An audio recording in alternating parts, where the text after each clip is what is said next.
चलिए आज इस वीडियो में हम ओम के नियम को समझते हैं। तो ओम का नियम क्या है? तो सबसे पहले हम बात करते हैं एक चालक की। चालक वो होता है जिसमें धारा आसानी से प्रवाहित हो। तो मान लेते हैं ये एक चालक है और ये चालक में अपने आप धारा करंट नहीं बहता है, इसमें हमको स्रोत लगाना पड़ता है। तो जैसे मान के चलिए कि हम इस चालक को किसी स्रोत से, विद्युत धारा के स्रोत से हम जोड़ देते हैं। जैसे सेल ही है तो इसको जब हम ये सेल से जोड़ते हैं तो इसके सिरों में विभवांतर उत्पन्न हो जाता है, क्योंकि ये स्रोत जो है एक धनात्मक ध्रुव का है, एक ऋणात्मक ध्रुव का है। तो ये विभवांतर उत्पन्न कर देगा इसके सिरों पर। तो ये विभवांतर उत्पन्न कर देगा और विभवांतर को हम किससे दर्शाते हैं? V से दर्शाते हैं। जैसे विभवांतर उत्पन्न होगा इस चालक के अंदर क्या बहेगी? धारा बहेगी। तो मान लेते हैं इसमें I धारा बहेगी। अब एक काम करते हैं, जैसे यहाँ पर हम 3 वोल्ट का स्रोत लगा दिए हैं तो हम देखते हैं कि यहाँ पर 0.3 एम्पियर का करंट क्या होता है? बहता है। इसके बाद हम एक काम करते हैं, इसकी वैल्यू को बढ़ा देते हैं। वोल्ट माने विभवांतर बढ़ाते जाते हैं। मान लीजिए हम इसे 5 वोल्ट कर दिए तो जो धारा का मान है वो कितना हो जाता है? 0.5 एम्पियर हो जाता है। इसी तरह से यदि मैं 8 वोल्ट कर दूं इसे तो जो इसका मान है ये 0.8 वोल्ट हो जाता है। इसी तरह 8 एम्पियर हो जाता है। तो हम क्या देख रहे हैं कि जैसे जैसे हम विभवांतर का मान बढ़ाते जाते हैं यहाँ धारा का मान बढ़ता जाता है। तो जो धारा होती है वो विभवांतर पर निर्भर करती है। तो हम कह सकते हैं कि जो विभवांतर होता है वो धारा के क्या होता है? अनुक्रमानुपाती होता है। और इसी चीज़ को हमको लिखना है। तो यहाँ पर क्या है, यदि किसी चालक की भौतिक अवस्था में परिवर्तन ना हो तो ये इसकी शर्त है, इसको ध्यान रखना है। भौतिक अवस्था का मतलब यही है कि ना तो चालक के ताप में परिवर्तन हो, ना उसके आकार में, आकृति में परिवर्तन हो, तभी ओम के नियम का यहाँ पालन होता है। तो उसमें जो प्रवाहित धारा होती है उसके सिरों पर लगाए गए विभवांतर के अनुक्रमानुपाती होती है।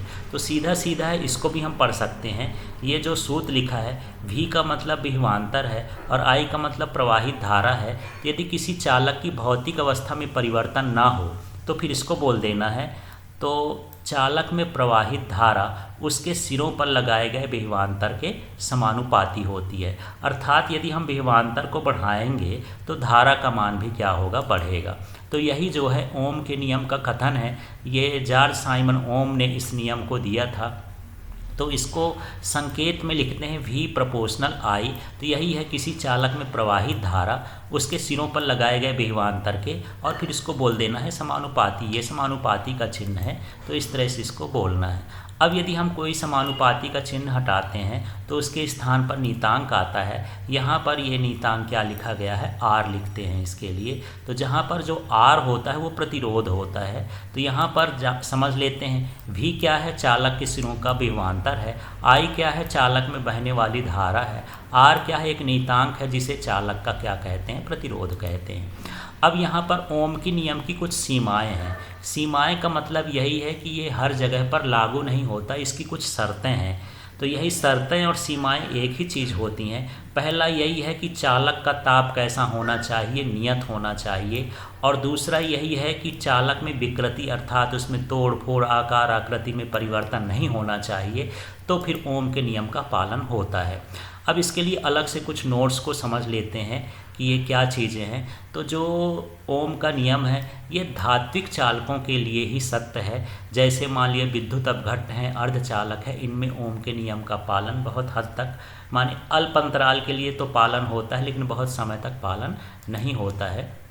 दूसरा ये है कि यदि ओम के नियम के लिए हम धारा और विभवांतर के बीच का ग्राफ खींचें तो ये सरल रेखा होता है। इसका मतलब ये है कि यदि हम एक ग्राफ खींच दें, ये मान के चलिए ये इस तरह से, तो यहाँ पर ये विभवांतर हो गया और यहाँ पर मान के चलिए धारा हो गया।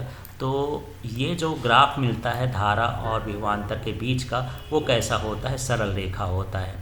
अब यहाँ पर VI ग्राफ के ढाल का व्युत्क्रम परिपथ का प्रतिरोध कहलाता है। तो यदि यहाँ पर हम बात करें इसकी ढाल की तो ढाल को हम क्या लिखेंगे? I/V। और जो प्रतिरोध होता है वो V = ये भी इक्वल टू जैसे मान के चलिए कि आई आर होता है, तो यदि यहाँ पर मैं आर निकालूँ तो आर बराबर क्या हो जाएगा, भी अपॉन आई हो जाएगा। इस तरह से सूत्र बनेगा। तो यहाँ पर ये जो ढाल है ये आ रही है आई अपॉन भी, उल्टा आ रही, इसका मतलब ये क्या हो गया, 1/r हो गया। तो आपको समझना है कि जो भी आई ग्राफ की ढाल होती है उसका व्युत्क्रम किसके बराबर होता है, प्रतिरोध के बराबर होता है। अब यहाँ पर इस नियम को 1828 में जर्मन वैज्ञानिक जॉर्ज साइमन ओम ने प्रतिपादित किया था।